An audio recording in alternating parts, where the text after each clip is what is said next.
Hi friends, అందరికీ నమస్కారం. అంజలి కథలకి స్వాగతం. కాశీ మజిలీ కథలు 74వ భాగం. చంద్రాపీడుడు వైశంపాయనుడి కోసము తగినంత పరివారాన్ని వెంటబెట్టుకొని అచ్చోదానికి ప్రయాణమయ్యాడు. దారిలో మేఘనాథుడు కనపడగా, మేఘనాథ, అచ్చోద సరస్సు వద్ద నీకు వైశంపాయనుడు కనపడ్డా? చూసి మాట్లాడావా? ఏమన్నాడు?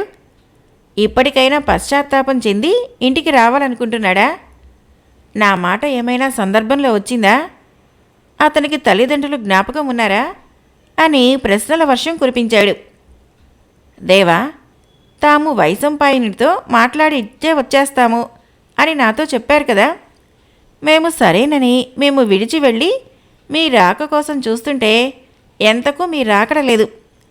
అప్పుడు పత్రలేఖ కేయూరకుడు మీరు పంపగా వచ్చినట్లు చెప్పి చంద్రాపీడుని తల్లిదండ్రులు వర్షాకాలం గనక అతన్ని రానిచ్చారు కాదు. నీవు ఒక్కడివి ఇక్కడ ఉండటం దేనికి, ఇంటికి పో అని నాతో చెప్పి వాళ్ళిద్దరూ హేమకూటానికి వెళ్ళిపోయారు. నేను మరికొన్ని రోజులు అక్కడ ఉండి తిరిగి ఇంటికి బయలుదేరుతున్నాను. అంతేగాని వైశంపాయనుని సంగతులు నాకేమీ తెలియదు. అసలు అతడు అచ్చోద సరస్సుకు వెళ్ళాడన్న విషయమైనా నాకు తెలియదు అని చెప్పాడు. సరే పోనిమ్ము, హేమకూటానికి పత్రలేఖ ఈ పాటికి చేరుతుందో లేదో చెప్పగలవా అని అడిగాడు చంద్రాపీడుడు. ప్రభు, దైవికమైన అంతరాయం ఏది ఏర్పడకుండా ఉన్నట్లయితే ఆమె ఆలస్యం చేసేది మాత్రం కాదు. కనుక ఈ పాటికి ఆమె హేమకూటానికి చేరగలదనే నా విశ్వాసము అని మేఘనాథుడు అనగా, అందుకు చంద్రాపీడుడు సంతోషించి వానితో కలిసి వైశంపాయనుడిని చూడటానికి అచ్చోద సరస్సునకు వెళ్ళి అక్కడ గుర్రపు రౌతులతో వైశంపాయనుడు ఇక్కడ వైరాగ్య వృత్తి పూని ఈ వనంలో ఎక్కడో అణిగిమణిగి ఉన్నాడట. మనల్ని చూసి పారిపోతాడు. కాబట్టి మీరంతా గుర్రాలతో కూడి అన్ని పూల పొదలు, చెట్ల చాటులు, లతా మంటపాలు జాగ్రత్తగా వెతకండి అని ఆజ్ఞనిచ్చి తాను కూడా అన్ని ప్రాంతాలు గాలించాడు. కానీ అతన్ని కనుక్కోలేకపోయాడు.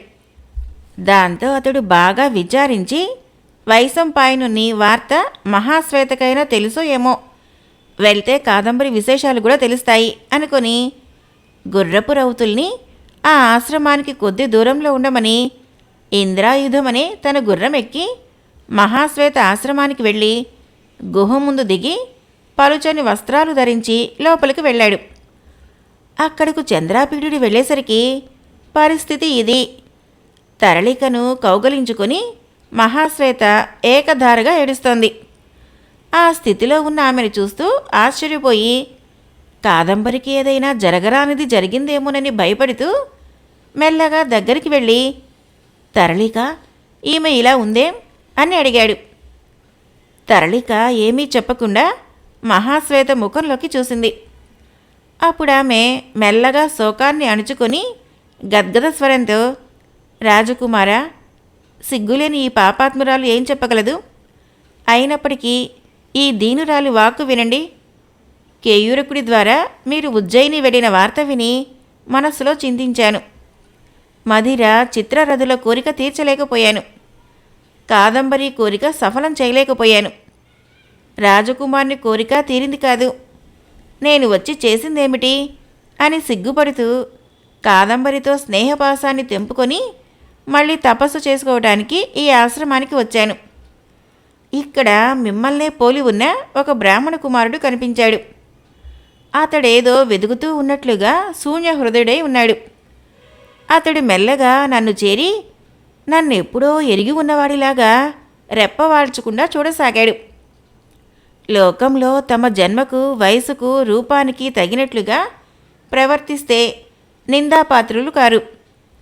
నువ్వు అట్లా చేయకుండా తగని ప్రయత్నాన్ని చేస్తున్నావేం? తపస్సుతో శరీరాన్ని కృశింపచేసుకుంటున్నావేమి? ఇది నాకెంతో విచారాన్ని కలిగిస్తుంది. నీవు దారి చూపావని ఇంకో స్త్రీ గనుక ఇలాగే ఇంద్రియ సుఖాలు నిరసించి వైరాగ్యం పూనినట్లయితే ఇక మన్మథ బాణాలు వ్యర్థమే, చంద్రోదయాలు వృధాయే, వసంతకాలము చల్లని పిల్లగాలులు నిరర్ధకమే, మనోహరమైన ఉద్యాన భూములు సైతము వ్యర్థం అంటూ ఎన్నో చెప్పాడు. పుండరీకుని కథ జరిగింది మొదలు నేను ఉత్సాహం కోల్పోయి ఉన్నాను. కనుక అతని మాటలు విని, నువ్వెవరు, నీ పేరేమిటి, నీ వృత్తాంతమేమిటి, నాతో ఇలా మాట్లాడుతున్నావు దేనికి అనైనా నేను అడగకుండానే అక్కడి నుంచి లేచి సమీపంలో పూలు కోస్తున్న తరళికను చేరుకున్నాను. తరళిక, ఈ యువకుడెవరే? ఆకారం చూస్తే బ్రాహ్మణ కుమారుడు అనిపిస్తున్నాడు. నన్ను చూడగానే వీడి మనసులో వెర్రి చేష్టలు పుడుతున్నట్లున్నాయి. నన్ను అంటి పెట్టుకుని తిరగాలని చూస్తున్నాడేమో. ఇతడు మళ్ళీ ఇక్కడికి రాకుండా చెయ్యి. వద్దన్నా మళ్ళీ వచ్చాడంటే తగిన రీతిన దండన పొందగలడు అన్నాను. అది కూడా అతడితో అదే చెప్పింది. కానీ మన్మథ బాధతో దహించబడుతున్నా అతని మనస్సు మరలేదు. కొన్నాళ్లు గడిచాయి. ఒకనాటి రాత్రి లోకమంతా వెన్నెల చల్లదనంతో నిండి ఉంది. నేనిదిగో ఈ శిలాతలం మీద పడుకొని ఆ చల్లని వాతావరణంలో సైతము నిద్ర రాక పుండరీకుని వృత్తాంతమే తలపోస్తూ చంద్రబింబం వంక చూస్తున్నాను. అప్పుడా బ్రాహ్మణ కుమారుడు మదనావేశంతో మెల్లగా అడుగులు వేస్తూ నా దగ్గరికి వచ్చాడు. నిస్పృహరాలినైనా అతన్ని చూసినంతనే ఎంతో భయపడుతూ, అయ్యయ్యో, ఆపద తటస్థించిందే, వీడు నన్ను గాని తాకితే ప్రాణాలు విడవలసిందే కదా, పుండరీకుని రాక కోసము ఇన్ని రోజులు నిరీక్షించి ప్రాణాలు నిలుపుకున్నదాన్ని, అదంతా వృధా అయిపోవలసిందేనా అని ఆలోచిస్తుంటే అతడు నా దగ్గరగా వచ్చి, ఇందుముఖి, చంద్రుడిప్పుడు మన్మధునితో కూడి నన్ను చంపడానికి ప్రయత్నిస్తున్నాడు. కనుక నేను శరణు వేడుతున్నాను, రక్షించు, నన్నీ మదనుడి బారి నుంచి కాపాడు. శరణాగతుల్ని రక్షించడం తాపసుల ధర్మం కదా. నువ్వు నన్ను ఇప్పుడు రక్షించకపోతే నీకు బ్రహ్మహత్యా పాతకం చుట్టుకోగలదు అన్నాడు. అప్పుడు నాకు తారాస్థాయిలో కోపం వచ్చింది. చూపులతోనే భస్మం చేసేదానిలా చూస్తూ ఆ కోపంలో నన్ను నేనే మరిచి, ఓరి దురాత్మ, నన్ను ఇలా అనటానికి నీకు నోరెలా వచ్చింది? పిడుగు పడ్డట్టు నీ తల 100 ముక్కలు కాదేం? నువ్వింకా ఎందుకిలా బతికి ఉన్నావు? మూఢుడా, ఇటువంటి కామ ప్రవృత్తి పశువులకే తప్ప మనుషులకు ఉండదు. నువ్వీ మానుష జాతిలో ఎలా జన్మించావు? సమయము సందర్భము లేకుండా విధి చేత పలిగించబడిన చిలకలా పలుకుతున్నావు. చిలుకగా అయినా పుట్టలేకపోయావేం?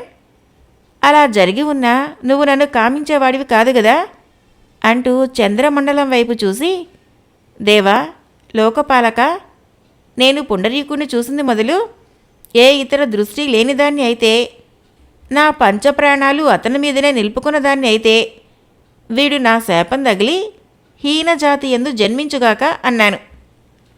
కారణం తెలియదు గాని పాప వినాశం వలనో, నా శాపం వలనో, మదన తాపం వలనో మొదలు నరికిన చెట్టులా నేలకూలాడు అతను. అతడు అలా ప్రాణాలు పోగొట్టుకోవడంతో అతని పరిజనము పెద్ద పెట్టున రోధించటం ప్రారంభించారు. ఆ ఆక్రందనల వలనే అతడు నీ మిత్రుడు అని తెలిసింది అని మహాశ్వేత తల వంచుకొని ఏడవసాగింది. ఆ మాటలకి చంద్రాపీడుడు కళ్ళు మూసుకొని, భగవతి, కాదంబరితో నన్ను కూర్చడానికి నువ్వు చాలా శ్రమించావు. కానీ అదృష్టహీనుడైనా నాకు అలాంటి యోగ్యత లేనప్పుడు నువ్వు మాత్రం ఏం చేయగలవు? వచ్చే జన్మలో అయినా కాదంబరి నాకు లభించేలా అనుగ్రహించు అంటూనే హృదయం బ్రద్దలై నిలబడే ప్రాణం వదిలేశాడతను. స్నేహితుడి మరణవార్త వినటంతోనే హృదయం పగిలి మరణించిన చంద్రాపీడుని చూసింది తరళిక. మహాశ్వేతను వదిలి అతన్ని పట్టుకొని, ఇతడు ప్రాణాలు విడిచాడని తోస్తోంది సఖీ, ఇంకా సిగ్గేమిటి, ఇటురా. అయ్యయ్యో, ఇతని సరస్సు పక్కకు వ్రేలాడిపడిపోతున్నదే, శ్వాస ఆడటం లేదు. చంద్రపీడ, కాదంబరి, మనోమన్మథ, ఈమెను వదిలి ఎక్కడికి పోయావు? ఆ ప్రేమంతా ఏమైపోయింది అంటూ ఏడుస్తుంటే మహాశ్వేత కూడా దగ్గరికి వచ్చి చూసింది.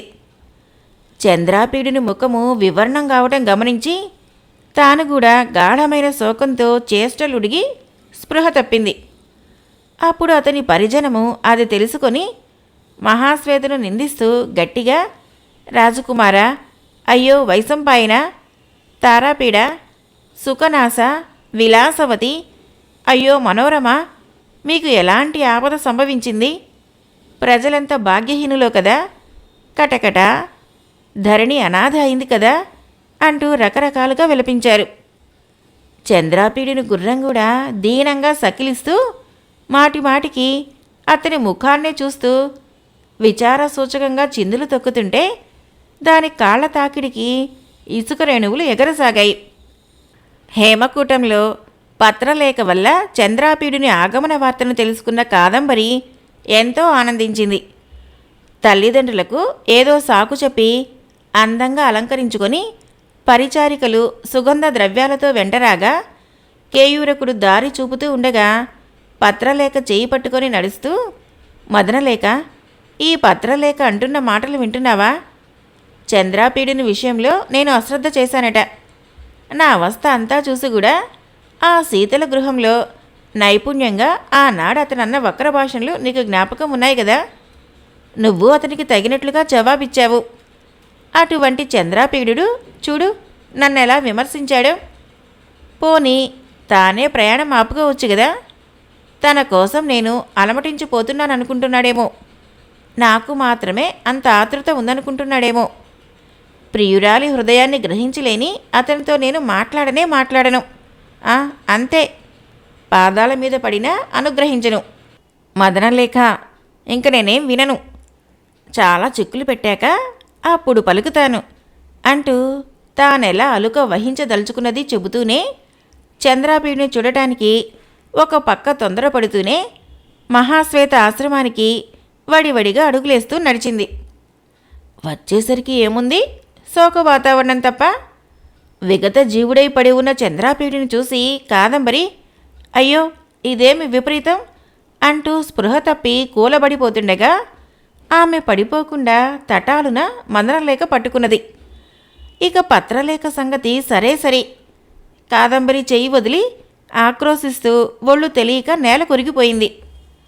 కొంతసేపటికి కాదంబరి తెప్పరిల్లి ఏమీ అర్థం కాక ఊపిరి తీసుకోవటం కూడా మరిచిపోయి రెప్పవాల్చకుండా నిశ్చలమైన దృష్టితో అతని ముఖమే చూస్తూ చిత్తరువులాగా ఒక ప్రతిమలాగా కదలకుండా అలాగే నిలిచి ఉండటం చూసి మదనలేఖ ఆమె పాదాల మీద పడి, సఖీ, శోకం విడువు.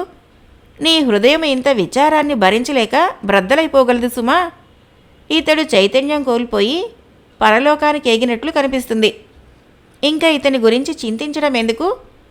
ఇంటికి పోయి తల్లిదండ్రులకు ఆనందం కలుగజెయ్యి. నిన్ను చూడకుండా వారు నిమిషమైనా ఉండలేరు అంది. ఆ మాటలకి కాదంబరి నిర్లిప్తంగా మందహాసం చేసింది. అయ్యో పిచ్చిదానిలా ఉన్నావే. బద్దలైపోయేంత సుకుమారంగా ఉంటుందా నా హృదయం? వజ్రం కంటే కఠినమైనదిగా లేదు. మృదువుగానే ఉంటే పగిలిపోయేది కదా ఈసరికే. నేను కనీసం దుఃఖించడం లేదు. ఎందుకంటే నేను ఏడిస్తే ఇతనికి అమంగళం అవుతుంది. అయినా స్వర్గం చేరుకున్న వారి గురించి ఏడవటం ఏమి? నేను ఈ మహానుభావుని పాదాలను అనుసరించిపోతాను. ఎవరినీ లెక్క చేయక మహాశ్వేత గురించి చేసిన శపథాన్ని సైతం వదిలిపెట్టి ఎవరి కోసం ప్రయత్నించానో అతడే నా నిమిత్తం ప్రాణాలు విడిచాక నేను ఇంకెలా జీవించను? ఏ ఆశతో జీవించమంటావు? నాపై నీకు ఏమన్నా దయ ఉంటే నేను ఏది చెప్పమన్నానో అదే చేయటానికి ప్రయత్నించు అని ఇలా అనసాగింది. నేను లేని నా భవనం చూసినా నా వాళ్ళు విచారించకుండా మునుపటిలా ఉంటేనే నాకు ఇష్టం. మామిడి చెట్టుకి మాధవీలతకు వివాహం చెయ్యి.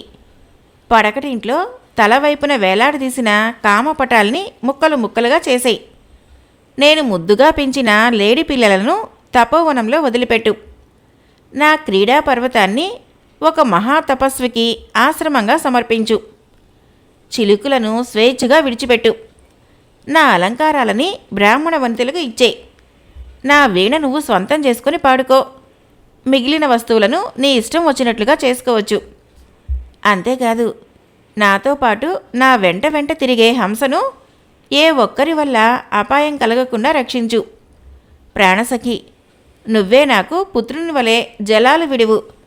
పరలోక గతురాలినైనందువలన నేను ఈ చంద్రాపీడిని కంఠాన్ని కౌగలించుకొని ప్రాణాలు విడుస్తాను అని పలుకుతూ ఆ ప్రాంతంలో నిశ్చేష్టురాలై పడి ఉన్న మహాశ్వేతను చూసి కౌగిలించుకుని ఇంకా ఇలా అంది. ప్రియసఖి, నువ్వు నీ ప్రియుడు మళ్ళీ వస్తాడని ఎన్నెన్నో శ్రమలకు వచ్చి ప్రాణాలు నిలుపుకొని ఆశతో ఉన్నావు. నాకు అట్టి ఆశ కూడా లేదు కదా. కనుక నేను మరణించటానికి అనుజ్ఞనివ్వు. జన్మాంతరంలోనైనా నీ స్నేహం నాకు కలిగేలా ఉండాలని కోరుకుంటున్నాను. నా తప్పులు మన్నించు అని పలుకుతూ లేచింది.